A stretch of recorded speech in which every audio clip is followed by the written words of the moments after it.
கரூர் சம்பவத்துக்கு பிறகு துவண்டு கிடந்த அணில்களின் குஞ்சுகளை தூக்கி நிறுத்துவதற்காக அணில் குஞ்சுகளை உற்சாகப்படுத்துவதற்காக தவக தலைவர் விஜய்னா நேற்று இண்டோர் மீட்டிங்கை ஒன்றை போட்டு சுமார் அரை மணி நேரம் ஒப்பாரினா ஒப்பாரி அப்படி ஒரு ஒப்பாரி வச்சிருந்தாரு. அந்த கன்றாவியை நீங்களும் பார்த்துருப்பீங்க. நேற்று அணில்னா சொன்ன பீத்த கதைகள்லேயே ஆகச்சிறந்த நாத்த கதைங்கிறது எங்களை எப்படி தற்குறிகள்னு சொல்ல போச்சு. உங்களுக்கு எங்களையெல்லாம் பார்த்தா தற்குறிகள் மாதிரி தோணுதா? ஒட்டுமொத்த தமிழ்நாட்டு மக்களையும் தற்குறிமீங்களா அப்படிங்கிற அந்த இத்து போன நாத்தம் பிடிச்ச கதை தான். இந்த இத்து போன நாத்தம் பிடிச்ச கதைக்கும் அந்த பக்கம் சூப்பர் டீலக்ஸில் வர்ற சமந்தாவுக்கும் ஒரு நெருக்கமான சம்பந்தம் இருக்குது. ஒரு செமத்தியான கனெக்ஷன் இருக்குது. அதில் ஒரு செமத்தியான இன்ட்ரெஸ்டிங்கான மேட்டர் இருக்குது. அதுக்கு அப்புறமா வர்றேன். அதுக்கு முன்னாடி என்னுடைய அரசியல் ஆம்பிஷன் இதுதான். நான் ஆட்சிக்கு வந்து அறுத்து தள்ள போறது, புடுங்கி நட போறது எல்லாமே இதைத்தான் அப்படின்னு ஒரு 5-6 விஷயங்களை நேற்று அணில்னா லிஸ்ட் போட்டிருந்தாரு. அதுல சிரிக்கிறதுக்கு நிறைய இருக்குது. அந்த ஒப்பாரிக்குள்ள நிறைய காமெடி கச்சேரிகளே இருக்குது. அதை கொஞ்சம் என்ஜாய் பண்ணிட்டு போயிடுவான். அதாவது நேத்து அந்த ஜேபிஆர் காலேஜில் போட்ட அந்த இண்டோர் மீட்டிங்கிறது அதுக்கு முன்னாடி ப்ராப்பரா பிளான் பண்ணப்பட்ட ஒண்ணு கிடையாது. திடுதிப்புன்னு ஏற்பாடு பண்ணப்பட்ட ஒண்ணு தான் வைங்க. ஸோ அனில்னா காலையில தான் ஸ்கிரிப்டையே கேட்டிருக்கிறாரு. எதையாவது எழுதி கொடுங்கயா, எங்க போனாலும் உன் லட்சியம் என்னங்கிறாங்க, உன் குறிக்கோள் என்னங்கிறாங்க. ஒரு ஆம்பிஷனே இல்லாம அரசியல் பண்ணிக்கிட்டு இருக்கிறியா நீ எல்லாம் ஒரு ஆளாங்கிறாங்க.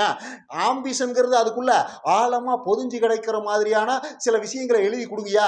நாம சொல்ற விஷயத்துல ஒட்டுமொத்த தமிழ்நாடு மிரண்டு போயிடணும். அந்த மாதிரியான அரசியல் குறிக்கோள்களை எழுதி கொடுங்கயா அப்படின்னு கூட இருக்கிற லகுட பாண்டிகள்கிட்ட அணில் நான் கேட்க, அந்த தற்குறி கூமுட்டைகளும் அவசரத்துக்கு என்ன பண்றதுன்னு தெரியாம பீகார்ல பிரசாந்த் கிஷோருக்கு எவனோ எழுதி கொடுத்ததா ஜெராக்ஸை போட்டு பட்டுன்னு அணில் கையில் கொடுத்துட்டானுங்க. அணிலுக்கு தான் அரசியல் அறிவுங்கிறது 5 பைசாவுக்கு சமமாக கூட கிடையாது.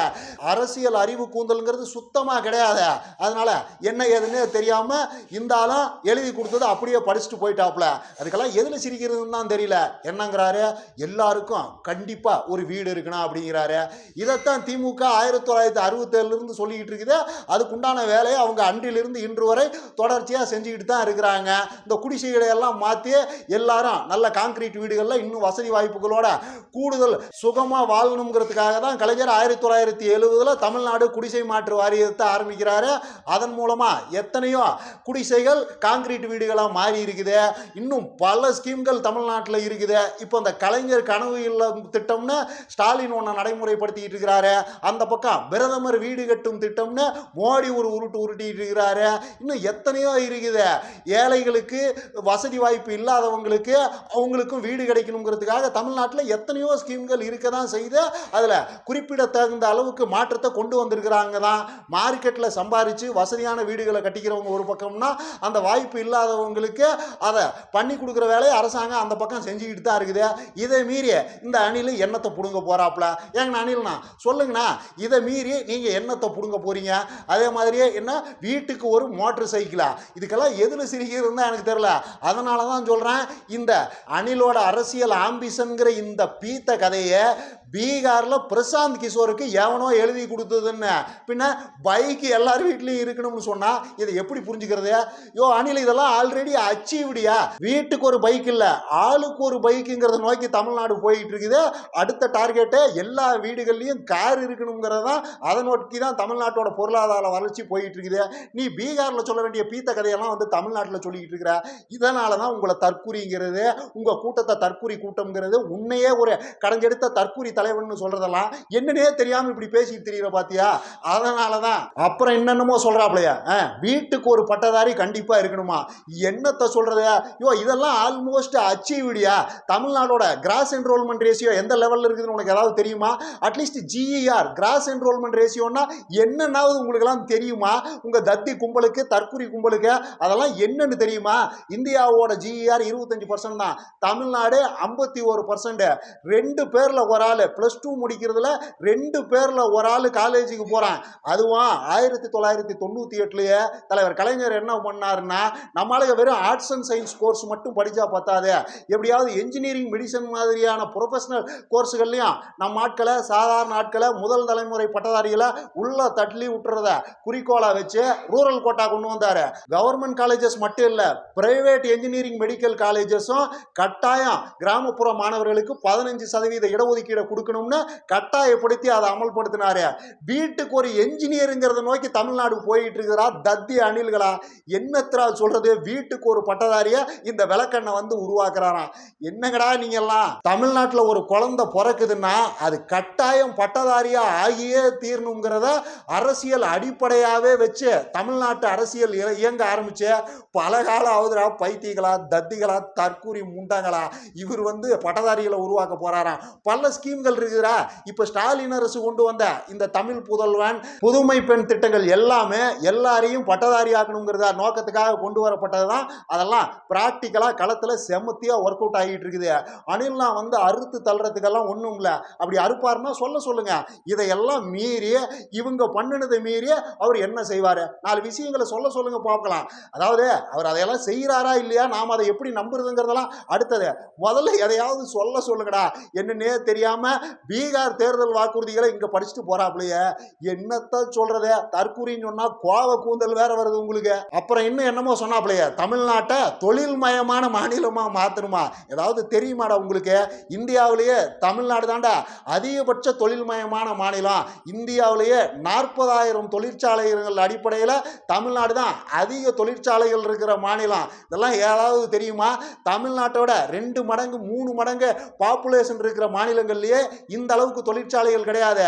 அதுவும் தமிழ்நாட்டோட தொழிற்சாலைகள் தான் அதிகபட்ச வேலை வாய்ப்பை வழங்கக்கூடிய தொழிற்சாலைகள். இதெல்லாம் ஏதாவது தெரியுமா? மகாராஷ்டிராவோட முன்னாள் முதல்வர் 4 வருஷத்துக்கு முன்னாடியே மகாராஷ்டிராவோட சீஃப் மினிஸ்டர் இருந்தார்ல, உத்தவ் தாக்கரே, அவர் ஒரு விஷயம் சொன்னாரு. அதெல்லாம் உங்களுக்கு ஏதாவது தெரியுமா? அதாவது மகாராஷ்டிராவுக்கு பில்லியன் கணக்கில் டாலர் வந்து கொட்டுதுதான், இன்வெஸ்ட்மெண்டா 1000 கோடிகள் மகாராஷ்டிராவில் முதலீடுகளா கொட்டப்படுதுதான். ஆனா அதனால எல்லாம் பெருசா ஒரு பலனும் இல்லை. ஏன்னா அதனால எல்லாம் பெருசா எம்ப்ளாய்மெண்ட்களை உருவாக்க முடியல. ஆனா தமிழ்நாடு வேற ரூட்ல செமத்தியா பர்ஃபார்ம் பண்ணிக்கிட்டு இருக்குது.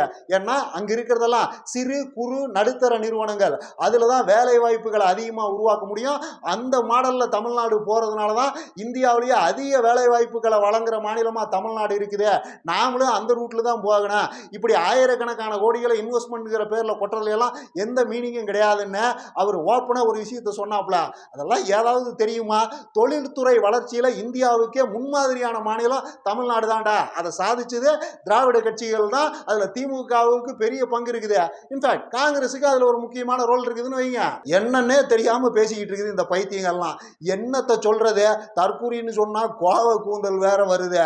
ஆணித்தரமா அழுத்தம் திருத்தமா இன்னும் 1000 தடவைகள் சொல்லனா இவனுக்கெல்லாம் தத்திகள் தான், தற்குறிகள் தான், கடைஞ்செடுத்த கூமுட்டைகள் தான். என்ன சொல்றாப்ல? ஏன் ஏர்போர்ட் கட்டுறேன்றாப்ல, இந்த பக்கம் ஏன் பஸ் ஸ்டாண்டை கட்டலங்கிறாப்ல, எல்லாருக்கும் வீடு வேணுங்கிறாப்ல, அப்புறம் மண்ணை எதுக்கு ஆத்துல இருந்து அல்றீங்கன்றாப்ல. என்னத்தை சொல்றது? மண்ணை ஆத்துல இருந்து அல்லாம விஜய் சூத்துல இருந்தாடா அள்ள முடியும்? ஆத்துல இருந்து மண் அல்லாம அப்புறம் எப்படா வீடு கட்டுறது, எப்படா ஃபேக்டரி கட்டுறது, பஸ் ஸ்டாண்ட் எல்லாம் எப்படா கட்டுறது? தத்திகளையும் கேடுகட்ட தத்தி கும்பலா இருக்குது. என்னத்தை சொல்றது? ஊர் சாமி எல்லாம் ஒன்னா சேர்ந்துதான் தமிழ்நாட்டை எப்படியாவது காப்பாத்தணும். பஸ் ஸ்டாண்டு ஃபேக்டரி எல்லாம் கட்டினா விவசாயிகள் விவசாய நிலமெல்லாம் பாதிக்கவே படாதா? ஏர்போர்ட் கட்டினா மட்டும்தான் விவசாய நிலங்கள் விவசாயிகள் எல்லாம் பாதிக்கப்படுவாங்களா? என்னடா கணக்கு? ஃபேக்டரி கட்டினாலும் பஸ் ஸ்டாண்டு கட்டினாலும் பக்கத்தில் இருக்கிற விவசாய நிலத்துல தான்டா கட்ட முடியும். பாலைவனத்தில் கொண்டு போய் கட்ட முடியும்? ஏன்டா இப்படி நல்லா இருக்கிற தமிழ்நாட்டை நாசம் பண்ணியே தீருவேன்னு கங்கனை கட்டிக்கிட்டு திரியுறீங்க? என்னத்தை சொல்றது? ஆனா அனில்னா நீங்க தொடர்ச்சியா இதே மாதிரி பேசுங்க. அப்பதான் நீங்க வெத்து வேட்டுங்கிறது வெகு சீக்கிரம் அம்பலப்படும். நான் எப்பயும் சொல்றதுதான், அணில் குஞ்சுகளுக்கு நாம சொல்லி எல்லாம் புரிய வைக்க முடியாது. அணிலே புரிய வைப்பாப்புல. அணில் ஒரு வேலைக்காகாத வெத்து வேட்டுங்கிறத அணிலே புரிய வைப்பாப்புல. நேற்று அவரோட அரசியல் ஆம்பிஷன் அவர் அவுத்து விட்ட விஷயங்கள்லாம் ஆல்மோஸ்ட் அந்த கேட்டகரி தான். தொடர்ச்சியா இப்படி பேசினா தான் ஒன்னு சரக்கில்ல போல திமுகவை திட்டுறதை தவிர இந்த வெத்து வேட்டு விஜய்கிட்ட ஒரு வெங்காயமும் கிடையாது போலன்னு வெகுஜன மக்களுக்கே புரிய வர. அனில்னா கண்டினியூ பண்ணுங்க. நாங்க உங்ககிட்ட இருந்து இதைத்தான் எதிர்பார்க்கிறோம். ரைட். இப்ப அந்த அதை எப்படி எங்களை எல்லாம் தற்கூறிகள்னு சொல்ல போச்சுங்கிற அந்த இத்து போன பீத்த நாத்தம் பிடிச்ச கதைக்கு வர்றேன். அதாவது விஜய் ரசிகர்களை வெகுஜன மக்கள் தற்கூறிகள்னு சொல்றது இப்போ ஒன்றும் புதுசாக நடக்கிற விஷயம் கிடையாது. ஏன்னா அவங்க ஆரம்பத்திலிருந்தே தற்கூரித்தனமாகவே தான் நடந்து வந்திருக்கிறாங்க. அவர்களின் தற்கூரித்தனங்களுக்கு பவுண்டரியே கிடையாது. பல பைத்தியகாரத்தனங்களை ஆல்ரெடி அவங்க பண்ணிக்கிட்டே தான் இருந்திருக்கிறாங்க. அந்த சமயங்கள்ல எல்லாம் விஜய் ரசிகர்கள்னாவே ஒரு வெறி பிடிச்ச தற்கூரி கூமுட்டைகள் அப்படிங்கிற இமேஜ் எல்லாம் இருந்துகிட்டே தான் இருந்திருக்குது. வெகுஜனம் சொல்லிக்கிட்டே தான் இருந்திருக்குது. இது ஒன்றும் இப்போ புதுசு இல்லை. அரசியலுக்கு அணில் வந்துட்டதுனால அது அதிகமாக சொல்லப்படுது. அவ்வளோதான். தான். ஆரம்ப காலத்திலிருந்து விஜய் ரசிகர்களை வெகுஜனம் கூமட்டின்னு சொல்றதெல்லாம் இருந்துகிட்டே தான் இருந்திருக்குது. அப்பெல்லாம் அணில் வாயே திறந்தது கிடையாது. எது தற்குறித்தனம், எது கூமட்டத்தனம், எதை பண்ணலாம், எதை பண்ணக்கூடாது, எதை பண்ணுனா வெகுஜனம் நம்மளை கௌரவமானவங்களா பார்க்கும், மெச்சூரான ஆட்களா பார்க்கும், எதை பண்ணுனா நம்மளை தற்குறிகளா பார்க்கும், கூமட்டைகளா பார்க்கும்னெல்லாம் விஜய் ஒரு நாளும் தன் ரசிகர்களுக்கு விலைக்கு சொன்னதே கிடையாது. அப்படி ஒரு வேலையை தன்னுடைய கெரியர் முழுக்க விஜய் செஞ்சதே கிடையாது. இப்போ மட்டும் என்ன தன்னோட ரசிகர்களை தற்குறிகள்னு சொல்றாருன்னு இவருக்கு அவர் ரசிகர்கள் மேல அப்படியே அக்கறை பொத்துக்கிட்டு ஊத்துது. அந்த இடத்துல தான் ஒரு இன்ட்ரெஸ்டிங்கான மேட்டர் இருக்குது.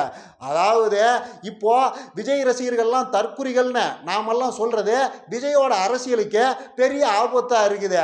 வெகுஜனம் விஜய நம்பிக்கையா பார்க்கறத, அந்த பக்கம் விஜய் ரசிகர்களின் தற்குறித்தனங்களும் அவங்களுடைய கிறுக்குத்தனமான பேச்சுகளும் கேவலமான செய்திகளும் தற்குறித்தனமான நடவடிக்கைகளும் வெகுஜன மக்கள் விஜயையும் விஜயோட அரசியலையும் நம்பிக்கையா பார்க்கறத தடுக்குது. இது வேலைக்காகாத ஒரு வெத்து வேட்டு கூட்டம். போராட்டம் நடத்துற இடத்துல கூட பாட்டை போட்டு பெண்கள்லாம் ஆடிக்கிட்டு இருக்கிறாங்க. அரசியல்ல இவங்களுக்கு ஒரு சீரியஸ்னஸும் கிடையாது. இது சும்மா விளையாட்டு பிள்ளைங்க கூட்டம். விளையாட்டு பிள்ளைங்க வைக்கிற வெள்ளாமையெல்லாம் வீடு வந்து சேராது. விஜயை நம்பியெல்லாம் அரசியல் அதிகாரத்தை கொடுக்க முடியாது அப்படிங்கிற முடிவுக்கு வெகுஜனம் வந்துருச்சு. குறிப்பா இந்த கரூர் சம்பவத்துக்கு அப்புறமா விஜய் மேல வெகுஜன மக்களின் எண்ணம்ங்கிறது ஓரளவுக்கு இந்த மாதிரி மாறி இருக்குது. இதெல்லாம் விஜய்க்கு தெரியுது. ஸோ இப்போ நம்ம அரசியலை மெச்சூரா காட்டணும்னா அவரோட ரசிகர்களை இந்த தற்கூரித்தனத்திலிருந்து எப்படியாவது வெளியில கொண்டு வரணும் அப்படிங்கிறதுக்காக தான். அதை எப்படி எங்களை தற்கூரிகள்னு சொல்ல போச்சு அப்படின்னு எகிரி இருக்கிறாப்புல தன் ரசிக தற்கூரிகள் மேல அவருக்கு திடீர்னு அக்கறை பொத்துக்கிட்டு ஊத்துறதுக்கு காரணமே இதுதான். அதாவது அன்னைக்கு போக்கிரி படத்தை ட்ரோல் பண்ணி விஜய் டிவியில லொல்லு சபாவில் ஒரு எபிசோடு வருது. அதை தாங்கிக்க முடியாம இந்த தற்குறி கும்பல் விஜய் டிவி அலுவலகத்தையே போய் அட்டாக் பண்ணுது. அப்போ அதெல்லாம் போலீஸ் கேஸ் எல்லாம் ஆச்சு. அன்னைக்கு விஜய் வாயே திறக்கலையா, ஓ இப்படி குருட்டுத்தனமாலாம் பண்ணிக்கிட்டு இருக்காதீங்க, கிறுக்குத்தனமான வேலையா இது, நாம் ஒரு படம் எடுக்கிறோம் அது உங்களுக்கு பிடிச்சிருக்குது, எல்லாரும் அதை அப்படிதான் பார்க்கணும்லாம் ஒன்றும் அவசியம் இல்லை, 4 பேர் அதை ட்ரோல் பண்ண தான் செய்வாங்க, உங்களுக்கு என்ன பிரச்சனை அப்படின்னு அன்னைக்கு விஜய் எதுவும் வாயை திறந்து பேசினாரா? ஒன்றும் கிடையாது. அவனுங்களுடைய அந்த கிறுக்குத்தனத்தை, அந்த வெறித்தனமான தற்கூரித்தனத்தை விஜய் என்கரேஜ் தான் பண்ணாப்ல. விஜய் ரசிகர்கள் தியேட்டர்ல பண்ற தற்கூரித்தனத்தை ஒரு நாளும் தடுக்கிற மாதிரி விஜய் பேசுனதே கிடையாது. அதுக்கு பதிலாக வெறியேத்தி தான் விட்டுருக்காப்ல. என் ரசிக மேல கை வச்சுங்க வேற மாதிரி ஆயிரும் பார்த்துக்கன்னு அறிக்கையை விட்டுவிட்டு பனையூர்ல போய் படுத்துக்கிற வேலையை தான் விஜய் வெகு நாளா செஞ்சுக்கிட்டு வந்திருக்காப்ல. அதே மாதிரி தான் இந்த சர்க்கார் படம் விஷயம் வந்த போதும் இந்த கிறுக்கணுகள்லாம் வீட்டில் இருக்கிற டிவி மிக்சி கிரைண்டர் எல்லாம் தூக்கி போட்டு உடைச்ச போது கூட விஜய் வாயவே திறக்கலையா, ஓ நிழலுக்கு நிஜத்துக்கும் வித்தியாசம் தெரியாத தற்கூரி கூமுட்டைகளா நீங்க இருக்கிறீங்களா, இப்பெல்லாம் பண்ணலாமா, இதெல்லாம் தற்கூரித்தனமான நடவடிக்கையா, கிறுக்குத்தனமான நடவடிக்கையா அப்படின்னு விஜய் எதுவும் பேசினாரா? ஒன்றும் கிடையாது. அதை அத்தனையும் அமைதியா என்ஜாய் பண்ணிக்கிட்டு இருந்தாப்ல. கட் அவுட்டுக்கு பால் ஊத்துறதெல்லாம் பைத்தியகாரத்தனமான வேலைடான்னு விஜய் என்னைக்காவது பேசியிருக்கிறாரா? என்னைக்கும் பேசுறது கிடையாது. ஏன்னா விஜயுடைய மூலதனம்ங்கிறதே இவனுடைய தற்கூரித்தனம் தான்.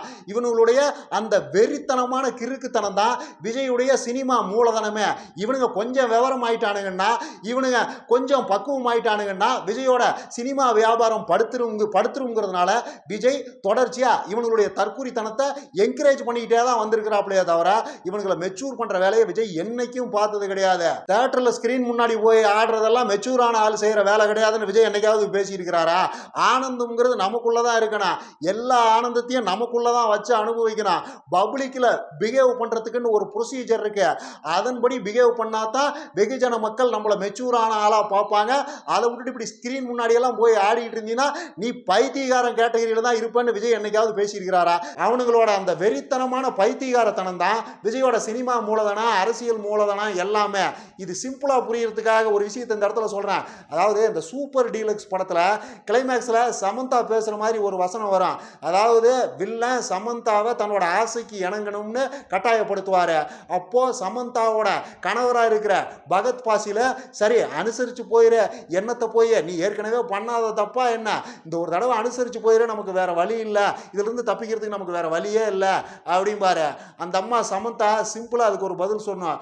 ஏய் என்னடா நினைச்சுக்கிட்டு இருக்கிற என்னை பத்தி, நீ நினைச்சா நான் பத்தினியா இருக்கணும், நீ சொன்னா நான் ஸ்லட் ஆயிரணுமா, என்னடா மனுஷன் நீ எல்லாம் அப்படின்னு அந்த அம்மா கேட்கும். கிட்டத்தட்ட விஜயை பார்த்து விஜய் ரசிகர்கள் கேட்க வேண்டியதுதான் அதுதான். அதாவது உனக்கு சினிமாவில் பெரிய ஓப்பனிங் வேணும், எல்லாம் இதுவும் வேணும், 200-300 கோடி சம்பளம் வேணும், ஆயிரக்கணக்கான கோடிகளுக்கு சொத்து சேர்க்கணும்னா எங்களோட தற்கூடித்தனத்தை பற்றியெல்லாம் உனக்கு எந்த கவலையும் இல்லை. இன்ஃபேக்ட் அதை என்கரேஜ் பண்ணுவேன். அதுவே நீ முதலமைச்சர் ஆகணும்னா எங்களோட தற்கூரித்தனமே அதுக்கு லைட்டாக உனக்கு இடைஞ்சலாக இருக்குதுன்னா ஓவர் நைட்டில் நாங்கள் அப்படியே மெச்சூரான ஆளாக மாறிடணும். என்னடா இதெல்லாம் அயோக்கியத்தனம். பகத் பாசில் சமந்தாவை பண்ண சொன்னதுக்கும் நீ இப்போ எங்களை எல்லாம் பண்ண சொல்றதுக்கு என்னடா வித்தியாசம்? என்னடா இது அயோக்கியத்தனம்னு தான் விஜய் ரசிகர்கள் விஜயை பார்த்து கேட்கணும். ஏன்னா இவர் முதலமைச்சர் ஆகணும்னா அம்புட்டு பயலும் மூடிக்கிட்டு இருக்கணும். அதுவே இவர் சினிமாவில் நம்பர் 1 ஸ்டாராகவே நீடிக்கணும்னா அம்புட்டு பயலும் தற்கூரிகளாக மாறி கட் அவுட்டுக்கு பால் ஊற்றணும், விஜய் டிவி ஆஃபீஸை உடச்சே தீருவேன்னு ஒத்த காலில் நிற்கணும். அயோக்கியத்தனத்திலேயே கடைஞ்செடுத்த அயோக்கியத்தனமால இதெல்லாம் இருக்குது. அணில் குஞ்சுகள் தான் சிந்திச்சு பார்த்து திருந்தன. மற்றபடி தற்குறிகள்னு எங்களை எப்படி சொல்ல போச்சுன்னு அணில்னா முக்கிற அப்படியே. அணில்னா இப்பயும் சொல்கிறேன், தொடர்ச்சியாக சொல்லுவோம். தத்திகளை தத்தின்னு தான் சொல்ல முடியும், தற்குறிகளை தற்குறிகள்னு தான் சொல்ல முடியும். உங்களால் ஆனதை பார்த்துங்க. நேற்று கூட கை குழந்தைகளை தூக்கிக்கிட்டு உங்களை பார்க்கணும்னு பல கிறுக்கிகள் வந்திருக்குது. அதுகளெல்லாம் என்னன்னு சொல்கிறீங்க? தற்குறிகள்னு சொல்லாமல் வேற என்ன தர்மத்தின் தலைவிகள்னு சொல்கிறீங்களா? என்ன கணக்கு இது? நீங்கள் ஒரு நாள் அவங்களை எஜுகேட் பண்ண போகிறதே இல்லை. நேற்று கூட உங்கள் கட்சிக்காரனுங்க தான் அடித்து விரட்டி விட்டானுங்களே தவிர இந்த மாதிரி கை குழந்தைகளை தூக்கிட்டு வரதெல்லாம் தற்குறித்தனம்னு நீங்கள் சொல்லவே இல்லை. ஒரு நாள் அதை சொல்லவும் மாட்டீங்க. ஏன்னா அயோக்கியர்கள்லேயே ஆகச்சிறந்த அயோக்கியம் தானே நீங்களாம். அதை சொல்ல போகிறதே கிடையாது. நாங்கள் தொடர்ச்சியாக அழுத்தம் திருத்தமாக சொல்லுவோம். விஜயை யாரெல்லாம் அரசியல்வாதின்னு நம்பிக்கிட்டு இருக்கிறாங்களோ அவர்கள் எல்லாம் தற்குறிகள் தான், அவர்கள் எல்லாம் கடைந்தெடுத்த கூமுட்டைகள் தான். இது அவங்கள புண்படுத்துறதுக்காக சொல்றதில்ல. 5 அறிவு அணில்கள்ங்கிற ஸ்டேஜில் இருந்து அவங்கள 6 அறிவு மிக்க மனிதர்களாக மாற்றுற ஒரு உயர்ந்த உள்நோக்கத்துக்காக சொல்லப்படுற விஷயம் தானே தவிர யாரையும் புண்படுத்துறதுக்காக சொல்றதில்ல. அதனால திரும்பவும் சொல்றேன், விஜயை யாரெல்லாம் அரசியல்வாதின்னு நம்பிக்கிட்டு இருக்கிறாங்களோ அவர்கள் எல்லாம் கடைந்தெடுத்த கிறுக்கு கூமுட்டைகள் தான், தற்குறிகள் தான். தொடர்ந்து சொல்வோம். அணில்னா உங்களால் ஆனதை பார்த்துங்க. இன்னும் நிறைய பேசலாம். லைக் பண்ணுங்க, ஷேர் பண்ணுங்க, கமெண்ட் பண்ணுங்க, மறக்காம சப்ஸ்கிரைப் பண்ணிருங்க.